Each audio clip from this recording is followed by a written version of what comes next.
In this video, we're exploring how we can create 3 different looks out of the same composition. This is a great exercise to practice and to see how different lighting setups can alter the mood and feel of a scene. I wanted to try and create a daytime look, a warm evening shot, and finally, something a bit more stylized. We'll start with the daytime look. For all of these shots, I kept the camera in the same position, with mostly the same settings. They were filmed with the Sony a7 III on a 35mm 1.8 lens. My shutter was set to 50 or 180 degrees, and my aperture was at an f2. The only settings I changed between each of these shots were the white balance and ISO. The lights I used were a mix of practicals and an 80-watt daytime bulb with a small softbox, plus the aperture MC. To add some depth to the scene, even before lighting, I framed the shot between 2 objects and added a plant slightly further back. I also angled the camera so that the bookshelf would create some leading lines towards the subject. For the daytime look, I set my camera's white balance to 5600 Kelvin. I wanted the lighting to be quite natural, as if it was overcast coming through the window, and so I set up my daylight bulb in its softbox, but instead of using the diffusion sheet that it comes with, I aimed it through a much larger piece of unbleached muslin. The reason for this was that the bulb isn't very strong, and so if I was to double diffuse it, it would lose a lot of the output. This created a much larger source and therefore a softer output. I didn't add any negative fill, as it was a fairly wide shot and there wasn't much room to hide it within the frame, and I quite liked how the shadows were naturally falling anyway. I ended up covering the TV with some black fabric to avoid the reflections of the light. I would have used a flag to cut this out, but due to the space, there wasn't actually any room and it would have been seen within the shot. You can also still see the window within the frame, which helps to sell where the light is being motivated. I also added the aperture MC behind the camera to bring out some details in the foreground objects. It's very subtle, but it makes a difference.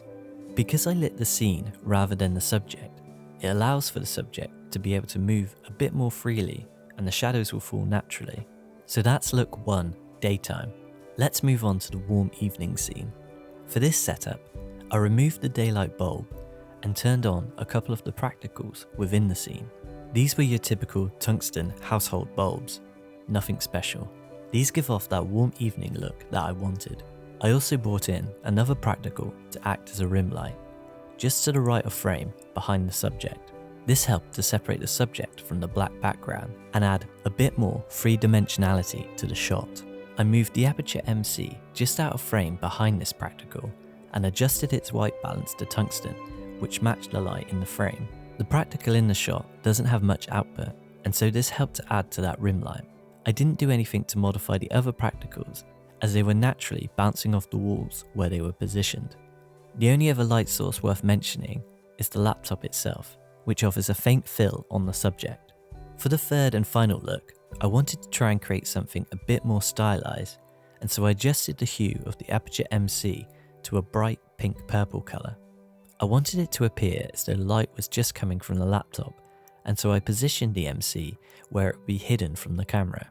I used the small diffusion material that comes with the MC to help soften out the light a bit, and I maxed out the output to 100%, as it would be one of the only light sources within this scene. At first, I tried the shot with the rim light from the previous setup still on and in the shot, and then I tried it without. Personally, I preferred the look without. This was a tricky shot to balance exposure, as I knew a lot would be falling into shadows and I didn't want to overexpose the face. While this look isn't for every situation, I thought it would be a good example of how adding colour helps to add more interest into an ordinary scene. Out of these 3 looks, I think the warm evening shot is my personal favourite. Let me know which one you preferred in the comments and if there's anything you would have done differently. Thank you for watching. I hope you found this video useful. If you'd like to see more breakdowns like this from me, make sure to subscribe if you haven't already. I look forward to seeing you next time. Take care.